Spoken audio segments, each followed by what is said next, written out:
저희가 개인정보 관련해서 자문하다 보면 많이 듣게 되는 질문이 아직 어디다가 사용할지는 모르겠는데 앞으로 사용할 수 있을 것 같은 정보들도 그냥 좀 미리 제공받아뒀다가 나중에 좀 쓰면 안 되는 거냐 라고 물어보시는 분들도 있는데 원칙은 안 되는 겁니다.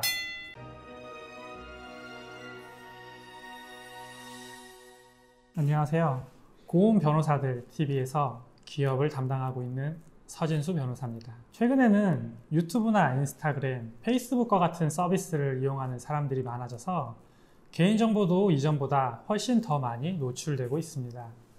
과거에는 이러한 개인정보를 가지고 할 수 있는 것들이 많지 않았는데 요즘에는 소비자들이 어제 검색해본 키워드를 가지고 오늘 관심 있을 만한 광고를 띄워주는 세상에 살게 됐습니다. 저도 어제 쿠팡으로 아기 분유를 샀는데 오늘 다음 인터넷에 아기 젖병이 광고로 뜨는 겁니다. 정말 깜짝 놀랐습니다. 세상이 이렇게 변했어요, 여러분. 이렇게 소비자들을 대상으로 영업을 하는 대부분 회사들은 광고 목적으로 개인정보를 수집하고 이를 활용해서 매출 증가를 이루어내고 있습니다. 상황이 이렇다 보니 개인정보 자체를 돈으로 사고 팔거나 해킹하는 일까지도 생기고 있죠. 요즘 스타트업 하시는 분들에게도 개인정보나 위치정보는 필수적입니다. 배달의 민족 사용하는 사람이라면 내가 어느 위치에 거주하는지 위치 정보를 제공을 해야 그 근처에 배달이 가능한 음식점들을 소개해 줄 수 있는 것이고, 쿠팡에서는 이전에 구매한 내역 정보를 활용하면 이후에 구매할 가능성이 있는 제품을 추천할 수 있는 거죠. 저보다 더 아이디어가 많은 여러분이라면 소비자들의 개인정보나 위치정보를 활용해서 서비스를 향상시키거나 매출을 증가시킬 방법도 많이들 알고 계실 겁니다.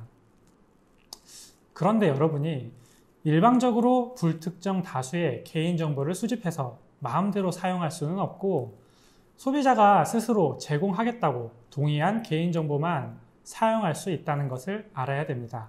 동의 없이 개인정보를 마음대로 사용하시면 과태료가 부과되거나 형사처벌 받을 수도 있거든요. 자, 그래서 오늘은 스타트업을 하시는 여러분이 알아야 할 개인정보에 관한 법률에 대해서 말씀드리려고 합니다. 인터넷을 기반으로 스타트업 하시는 분들이라면 대체로 개인정보보호법이랑 정보통신망법 정도는 아셔야 하는데요. 먼저 개인정보가 무엇인지 그 정의부터 말씀드리겠습니다.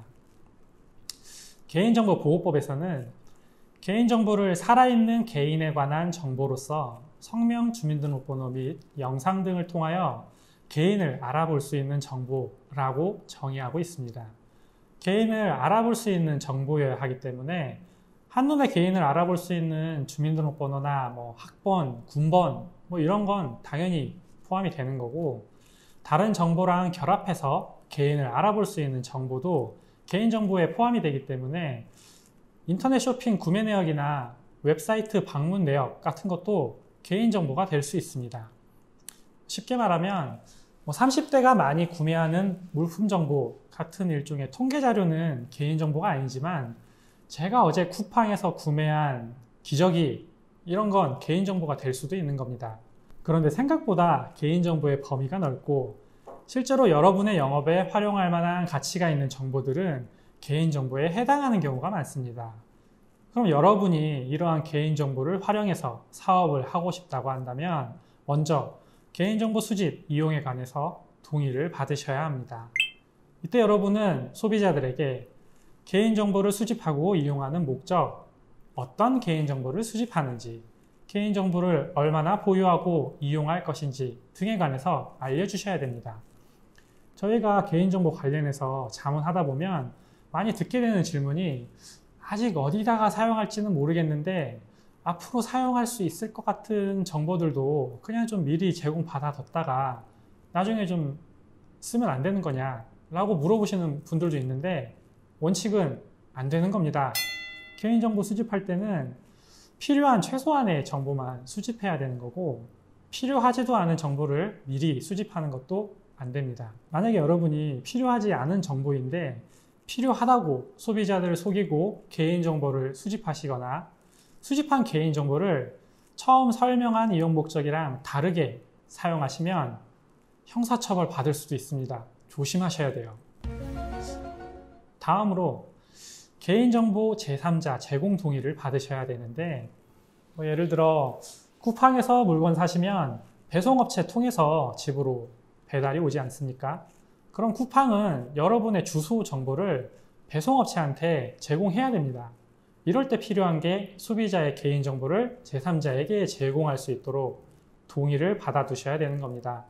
구체적으로 여러분은 소비자한테 누구한테 그런 개인정보를 제공하는 건지, 그 제공받는 자가 어떤 목적으로 여러분의 정보를 사용하는 건지, 어떤 개인정보를 제공할 건지, 제공받는 자가 그런 개인정보를 얼마나 보유하고 이용하는 건지, 이런 것들에 대해서 알려주셔야 됩니다. 생각보다 사업하다 보면 소비자의 개인정보를 제3자에게 제공하는 경우가 많기 때문에 이런 부분도 알아두시는 게 좋습니다. 그리고 사전에 동의받은 범위를 벗어나서 제3자에게 개인정보 제공하는 경우에도 형사처벌 받을 수 있으니까 주의하셔야 됩니다. 다음으로는 민감정보와 고유식별정보, 이것도 다른 개인정보와는 별도로 동의를 받으셔야 되는데, 민감정보라는 건 개인정보 주체의 사상이나 신념, 노동조합이나 정당 가입 탈퇴한 내역이나 정치적인 견해, 범죄 경력 자료, 이런 정보들을 말하는 거고, 고유식별 정보는 흔히 주민등록번호나 여권번호, 운전면허 번호, 이런 정보들을 말하는 겁니다. 이러한 개인정보는 별도로 동의를 받아야 한다는 점을 꼭 숙지하고 계셔야 되고, 그 중에서도 주민등록번호의 경우에는 동의를 받아도 수집할 수 없도록 법이 금지하고 있기 때문에 생년월일 정도만 수집하는 경우가 많습니다. 끝으로 마케팅 정보 수신 동의는 선택적 항목으로 구분해서 별도로 동의를 받아야 합니다. 여러분이 소비자들에게 더욱 좋은 서비스를 제공하기 위해서 추가적인 개인정보가 필요하다면 선택적 동의 사항이라는 점을 표시한 다음 별도로 동의를 받아서 수집하고 활용하셔야 하는 겁니다.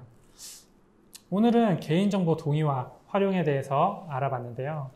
이 부분은 잘못하시면 형사처벌 대상이 될 수 있기 때문에 주의를 요한다는 점을 다시 한번 강조드리고, 보다 구체적인 사항에 대해서는 전문가의 도움을 받아서 업무 처리하시는 것이 좋습니다.